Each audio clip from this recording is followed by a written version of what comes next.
प्रधानमंत्री किसको कहते हैं? हम अपने प्रधानमंत्री की बहुत इज्जत करते हैं, उस दर्जे की करते हैं, हमेशा करते रहेंगे। पर हमारे प्रधानमंत्री के दर्जे की, हमारे प्रधानमंत्री नरेंद्र मोदी हैं, उनकी कभी नहीं करेंगे, कभी नहीं करेंगे। क्यों? क्योंकि आज मैं उनसे बहुत ज़्यादा पढ़ी लिखी हूँ, और पढ़ी लिखी की बात नहीं भी है तो आज मैं अपने किसानों के बारे में सोच रही हूँ। आज मेरी उम्र कुछ नहीं है, 22-23 साल उम्र है मेरी, कुछ भी नहीं है, 22-23 साल उम्र है। हम अपने किसानों के साथ खड़े हैं तो शायद हम उनसे ज़्यादा अच्छे हैं।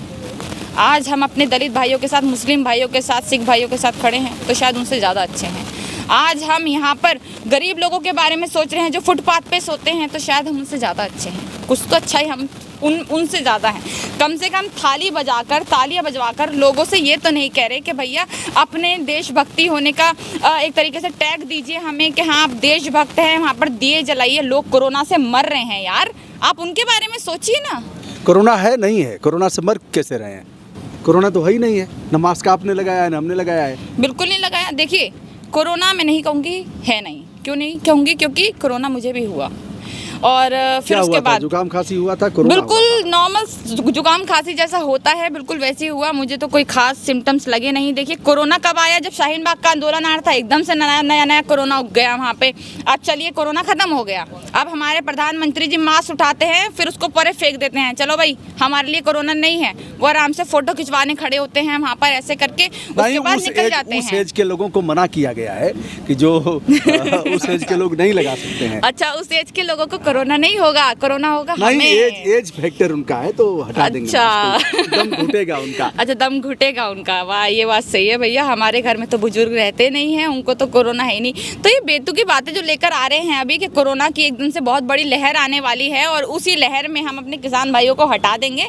तो यहाँ पर जब हम आते हैं ना, तो मैं रोज़ आ रही हूँ यहाँ पर, बहुत बुजुर्ग लोग हैं, और बुजुर्ग लोग जो होते हैं उनको सिम्टम्स ज़्यादा फैलने की एक तरीके से परेशानी होती है। मुझे तो आज तक कुछ नहीं हुआ। हमारे किसान भाई, एक किसान जो यहाँ पर अपने शहीद हुए हैं, एक शहीद भाई को बता दीजिए जिसको कोरोना हो। नहीं था किसी को कोरोना, कोई कोरोना से जिसकी डेथ नहीं हुई। कि किसी को ठंड की वजह से डेथ हुई है, किसी को अटैक पड़ा है उसके वजह से, ठंड की वजह से डेथ हुई है। यहाँ पर किसी को कोरोना वजह से डेथ नहीं हुई। कोरोना से आप लोगों को बहका नहीं सकते। एक तरीके की बीमारी है जो आज तक कोई बहुत बड़ी बीमारी नहीं है। डेंगू, मलेरिया, बहुत सारी ऐसी चीज़ें हैं जिसकी वैक्सीन आज तक हम नहीं खोज पाए हैं जनाब। तो अगर आप इसकी भी वैक्सीन खोज नहीं पा रहे तो कोई बहुत बड़ी बात नहीं है ये। बाबा ने खोज लिया था, दवा बनाया था कुछ। हाँ बाबा तो वो तो मतलब सलवार वाले बाबा कह रहे हैं ना आप। सलवार वाले बाबा को ज़रा एक बार ये आके बोलिए जरा आप के यहाँ पर तो ज़रा आइए। आप तो बहुत मतलब आंदोलनकारी हैं बहुत ज़्यादा, तो ये भी लोग आंदोलनकारी हैं इस टाइम। एक बार इनके साथ आकर ज़रा देखिए तो सही क्या हो रहा है। ये सलवार पहन के भागना है। और एक बात सुन लीजिए हमारे बाबा जी कि ये आंदोलन एक वो आंदोलन है जहाँ पे आपको सलवार पहन के भागना नहीं पड़ेगा। आपका बहुत प्यार से स्वागत किया जाएगा, आपको लंगर खिलाया जाएगा यहाँ पर, और जैसे सबकी खातिरदारी होती है वैसी की जाएगी। तो ज़रा बाबा एक बार इसमें भी आ जाइए उतर के, और ये कोरोना वैक्सीन के ढोंग रचने बंद करिए, क्योंकि सबको पता है कि वो बेतुकी सी वैक्सीन से लोग और शायद बीमार ही पड़ जाएंगे। कोई सही तो होने वाला है नहीं जो आपने बनाई थी, और जिसे नकारा भी गया अपनी सरकार, इन्हीं की सरकार द्वारा नकारा भी गया बहुत बुरी तरह से। तो नेहा, इतनी क्रांति आई कहाँ से भीतर से? इसके मूल में क्या है? कौन है? किस में क्रांति आई? आपके भीतर? मेरे भीतर क्रांति देखिए, मैं कोई हम भगत सिंह को मानने वाले जैसे नेहा, एक बात जी, यह सब पुरुष दिख रहे हैं, यहाँ कोई महिला दिख नहीं। अकेली बिटिया रात हो या दिन हो लगातार सेवा में लगी हो, ललकारती रही हो। तमाम घटनाएं दिल्ली में निर्भया कांड से लेकर के तमाम घटनाएं आए दिन हो रही हैं जी। डर नहीं लगता, नंबर एक। नंबर दो, यह जो क्रांति भीतर से प्रस्फुटित हुई है, मैं इसे नहीं कहूँगा ये सकारात्मक है नकारात्मक। बहुत से मामलों में विरोध हमारा हो सकता है, सभी मामलों में मैं यस नहीं कर सकता, किंतु ये आई कहाँ से? इसके मूल में क्या है? पहली बात, क्रांति इसलिए आई क्योंकि मैंने बोला ना कि भगत सिंह को मानने वाले लोग हैं। जो आई मीन एथिस्ट है वो मैंने पूरी पढ़ी है, और उसमें यही लिखा गया है कि आज तक जो भी हमें अंग्रेज़ों ने जो हमारे साथ किया, वो हमें उन्होंने किस चीज़ से हराया? अपने हथियारों के डर से हमें हराने की सोचा। हमें जो कब्ज़ा करा उन्होंने हम पे, वो अपने हथियारों से किया।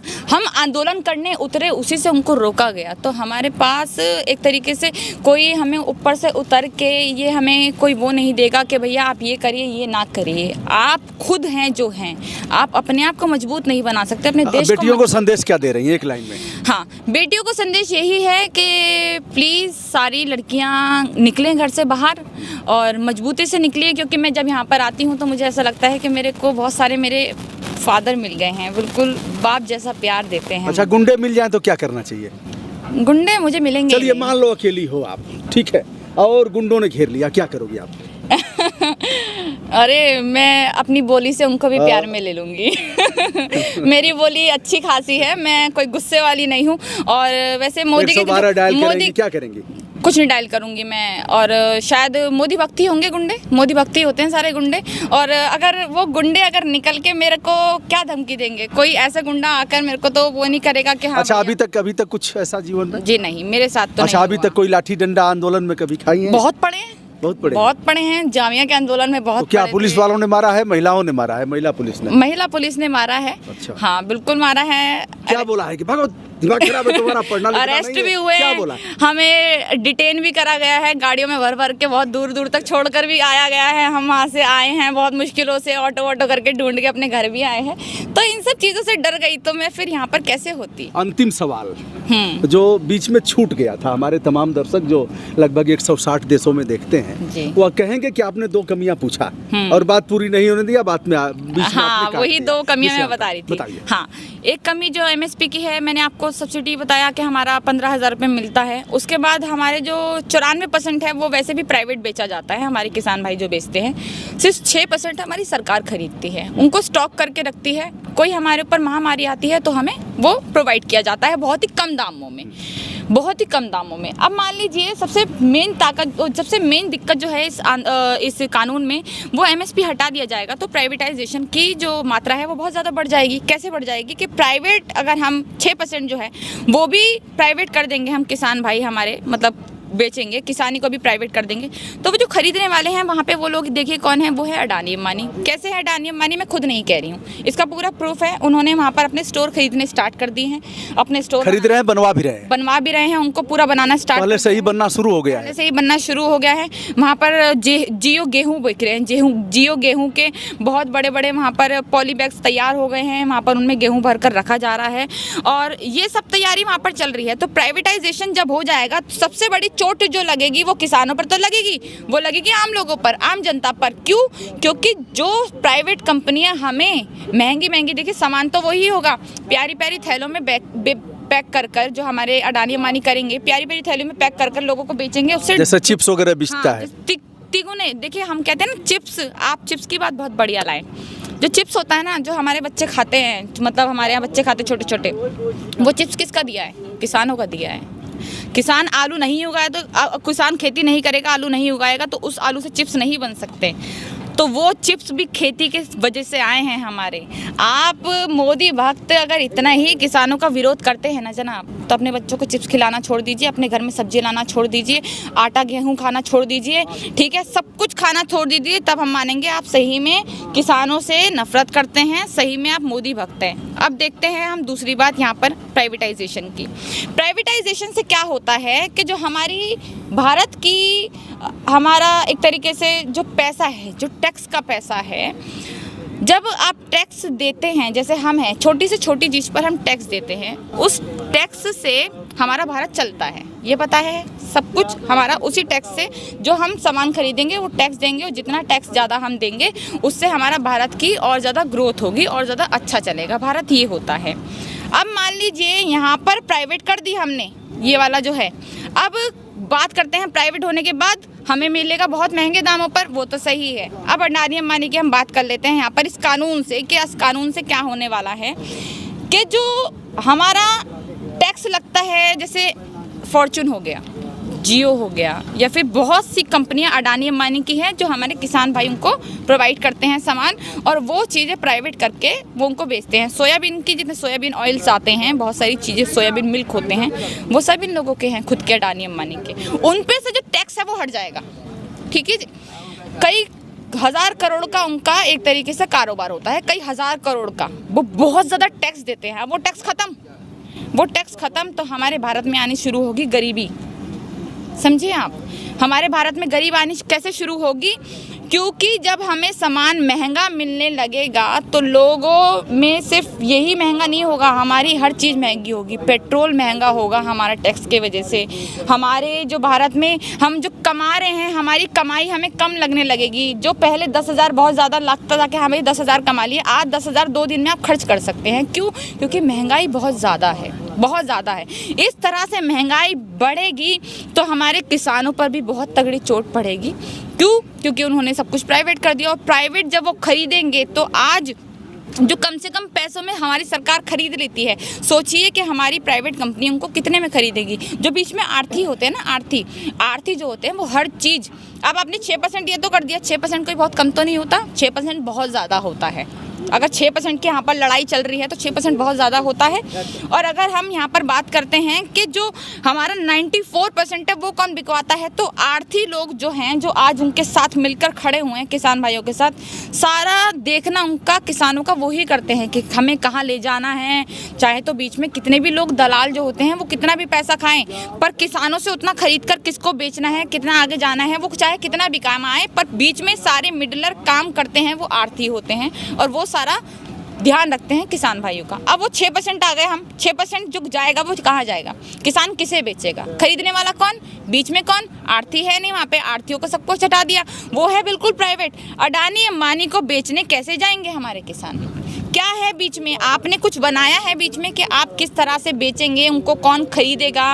और देखिए यहाँ पर भले ही किसानियों में अगर हम सिर्फ पंजाब की बात कर ले तो पंजाब के किसान एक ऐसे किसान है जिनके पास बहुत अच्छा पैसा है, ठीक है, ये बात रियल है, वेल सेटल्ड है, उनके बच्चे बाहर हैं, और ये गर्व की बात है। हमारे भारत के किसान ऐसे हैं। यूपी बिहार के किसानों की हम बात कर लें तो आज भी बहुत गरीबी है, सुसाइड करके मर जाते हैं वो। क्यों? क्योंकि कर्जा हजारों करोड़, मतलब जब हमारी प्राइवेट, उसके बाद भी जाग क्यों नहीं रहे हैं? ना यूपी आ रहा है, ना बिहार आ रहा है। आ रहे हैं, हल्के हल्के आ रहे हैं। कब आएंगे? अभी कितने दिन में आ जाएंगे?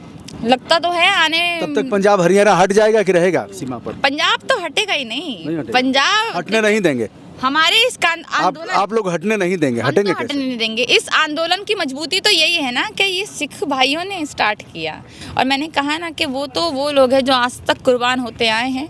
अभी देखिए आप भी शहीद हो चुके हैं, 32-33 लोग अब भी शहीद हो ही चुके हैं। उन्होंने अपने बाबा ने अपने आप को सुसाइड कर लिया सिर्फ इसी चीज़ को देखते हुए। तो उनका तो हमेशा तो इतिहास रहा है कि हमारे भारत के लिए जब जब हमें कुर्बानी देनी पड़ेगी तो देंगे, तभी ये आंदोलन इतना मजबूत है। क्योंकि सिख भाई सबसे पहले इसमें आए और अपने साथ हरियाणा के किसानों को किया, और हरियाणा के ही नहीं हर जगह के किसान इसी तरह से जुड़ते रहेंगे। और इस टाइम शायद यूपी बिहार के किसानों को सबसे बड़ी ताकत से जुड़ना चाहिए, क्योंकि इस टाइम सबसे ज़्यादा दिक्कत आपको आने वाली है, जो वो लोग नहीं समझ रहे। उनके बच्चे कनाडा में शिफ्ट हैं, उनके बच्चे पढ़े लिखे हैं, वो उनको समझा सकते हैं। यूपी बिहार में जैसे अभी लोग रह रहे हैं वो बेचारे इतने अभी लालू ब्रांड हैं लोग, मतलब जैसे कहना ठीक नहीं हो।